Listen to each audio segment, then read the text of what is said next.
নমস্কার, কেমন আছো সবাই? আশা করি সবাই খুব ভালো আছো। বাঙালির সাতকাহনের আরেকটি নতুন ভিডিওতে তোমাদের সবাইকে স্বাগত। এবছর আমরা বাড়িতে সরস্বতী পুজোর আয়োজন করেছি। অস্মিতা এখন ধীরে ধীরে বড় হচ্ছে এবং বুঝতে শিখছে, তো ও যাতে আনন্দ পায় এবং আমাদের সংস্কৃতিকে, আমাদের ঠাকুর দেবতাকে ভালো করে বুঝতে পারে, চিনতে পারে, তো সেই জন্যই এই পুজোর আয়োজন। যদি আমরা দেশে থাকতাম তাহলে তো এমনি দুর্গাপুজো, সরস্বতী পুজো বা অন্য পুজো আর্চা বা ভাইফোঁটা থেকে শুরু করে রাখি পূর্ণিমা সমস্ত কালচারগুলোর সঙ্গে ভালোভাবেই পরিচিত হতো। কিন্তু যেহেতু আমরা বাইরে আছি এবং ও অনেক ছোট, আর ছোটোবেলার জিনিসগুলো, এই ছোটোবেলার এই আনন্দের মুহূর্তগুলোই কিন্তু সারা জীবন মনে থাকে।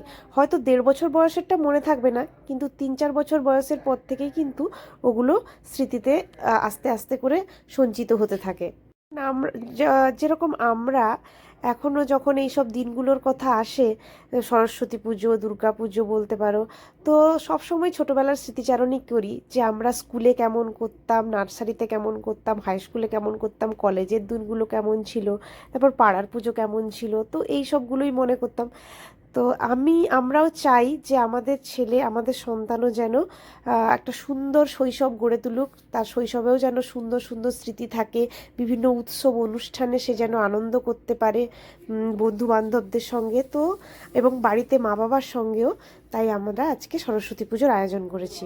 পুজো করার জন্য কিছু উপকরণ আমাদেরকে কিনতে হয়েছিল, কারণ এখানে ইন্ডিয়ান মার্কেটে প্রায় সবই পাওয়া যায়, আবার অনেক কিছু পাওয়াও যায় না। যেরকম শীষবালার ডাব থেকে শুরু করে ঠাকুরের ওড়না, এগুলো অনেক কিছুই পাইনি, কিন্তু আবার অনেক কিছুই পেয়েছি। প্রায় 1 সপ্তাহ আগে থেকে অস্মিতের বাবা সমস্ত পুজোর বাজারগুলো করে রেখেছিল এবং ঠাকুরও আনা হয়েছিল। তো আগের দিন ফুল মিষ্টি টিষ্টি কিনে এনে বাড়িতে ডেকোরেশন করে পরের দিন খুব সকাল সকাল সবাই মিলে স্নান করে আমরা পুজো শুরু করব। তো এবছর পুজো ওর বাবাই করবে, কারণ আমার শরীরটা খুব একটা ভালো নেই। আর অস্মিত সকাল থেকে কিন্তু কিচ্ছু খায়নি অঞ্জলি দেবে বলে, এবং সে খুবই এক্সাইটেড যে সরস্বতী মা বাড়িতে এসেছেন, একটা বাড়িতে উৎসব হচ্ছে, পুজো হচ্ছে, সে খুবই আনন্দে আছে। এবং তার এই আনন্দ মজাটা দেখার জন্যই আসলে এত কষ্ট করে প্রায় 1.5 ঘন্টা দূরে গিয়ে তার বাবা সমস্ত জিনিসপত্র, পুজোর আয়োজন সব করেছে, ঠাকুর কিনে এনেছে, সব করেছে। যাই হোক, এবার পুজোর যে আয়োজন করেছি বা পুজোর যে পদ্ধতি সেই সম্পর্কে বলি। যে এখানে আমরা অনেক কিছুই পাইনি, তাই অনেক কিছু করা হয়তো সম্ভব হয়ে ওঠেনি, কিন্তু যা পেয়েছি তাই দিয়েই করেছি।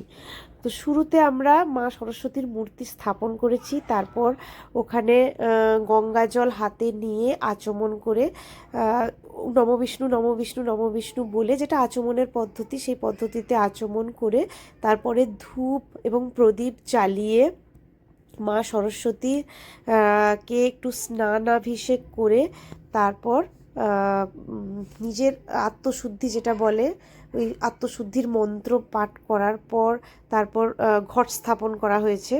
তো সরস্বতী মায়ের পুজোর সময় ঘিয়ের প্রদীপ জ্বালাতে হয় এবং প্রদীপের মুখটা যাতে পূর্ব দিকে থাকে তাহলে ভালো, শুভ। তো সেরকম করে রেখেছি আমরা। ঘর স্থাপনের জন্য নিচে মাটি, তার উপরে পঞ্চশস্য, সিঁদুর, দুর্ব, গুঁড়ি এসব দিতে হতো, কিন্তু পঞ্চগুড়ি আমরা পাইনি। এগুলো সব নিচে দিয়ে তারপরে ঘর স্থাপন করেছি। কিন্তু দুঃখের বিষয় হলো আমরা এখানে আম্রপল্লব যেটা, সেটাও পাইনি, আর শীষবালা ডাবও পাইনি।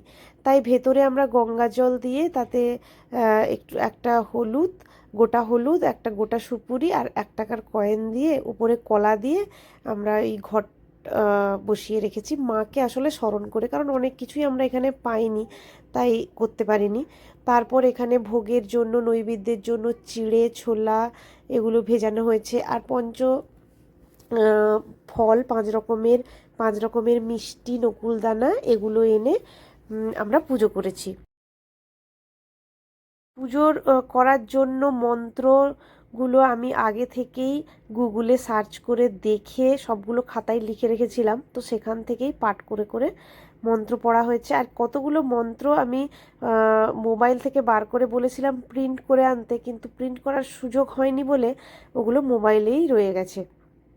কিন্তু সরস্বতীর মন্ত্র, মা সরস্বতীর মন্ত্র যেহেতু আমরা ছোটোবেলা থেকেই বলি, তাই মোটামুটি ওগুলো মুখস্থই থাকে। মানে মন্ত্র বলতে ওই পুষ্পাঞ্জলি আর প্রণাম মন্ত্র আর কি, তো মোটামুটি মুখস্থই হয়ে থাকে। বাট অন্য মন্ত্রগুলো যেমন সংকল্পের মন্ত্র, এগুলো তো আর মনে থাকে না, তো এগুলোতেই ওই ডায়েরিতে লিখে রেখেছিলাম।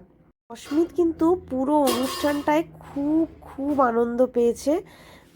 আমরা তিনজনে মিলে, আর আমার শরীরটা বললাম না, আমার শরীরটা ভীষণই খারাপ ছিল, তো তাই জন্য আমি আর পুজো করিনি আজকে। তো সকালবেলা কোনো রকমে স্নান করে, মানে জ্বর হয়েছে আর কি আমার, তো সকালবেলা স্নান করে ওর বাবাকে বললাম তুমি সমস্ত কিছু করো, সমস্ত কাজ এগুলো পরিষ্কার পরিচ্ছন্ন করা, আর আমি শুধু অঞ্জলিটুকু দিয়ে দেবো। কিন্তু খুবই আনন্দ সহকারে এবং মনোযোগ সহকারে সে নম করছে আমাদের মতো করে। আমরা যখন ফুল দিচ্ছি তখন সেও ফুল হাতে নিয়ে ঠাকুরের পায়ে দেওয়ার চেষ্টা করছিল। খুবই খুবই ওর মজা হয়েছে, এবং আমরা চাইবো সমস্ত আমাদের পুজো অর্চনাগুলোকে মোটামুটি যতটুকু পারি ওর সামনে বাড়িতে করব, যাতে ও ব্যাপারগুলো শিখতে থাকে। অজ্ঞানং তিমিরাভস্য জ্ঞানাঞ্জনং শলাকায়া চক্ষুর্মিলিতং যেন অস্মৈ শ্রী গুরুদেব নমঃ। ওগুলা দিয়ে সবই ঘটের নিচে দাও। হ্যাঁ বাবা, এবারে বলো পঞ্চদেবতা শ্রী গণেশ, শ্রী পঞ্চদেবতা পূজা করতে হবে। এতে গন্ধ পুষ্পে কোথায় বাবা আসতে, এই জন্য এতে গন্ধ পুষ্পে কোথায় সেটা লেখা কোথায়? গণেশ আদি পঞ্চদেবতা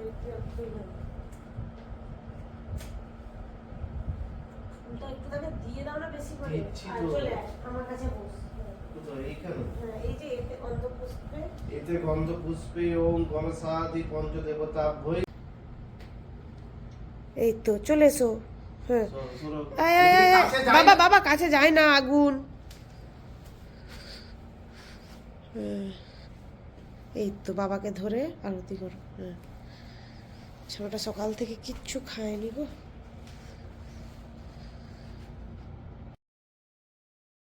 খুব সুন্দর করে বাবার সঙ্গে, বাবার হাতে হাত দিয়ে আরতি করছিল, আর খুব আনন্দ করছিল, আর তাই দেখে আমাদেরও খুবই ভালো লাগছিল। তখন মনে হচ্ছিল যাক, সমস্ত কষ্ট কিন্তু সার্থক।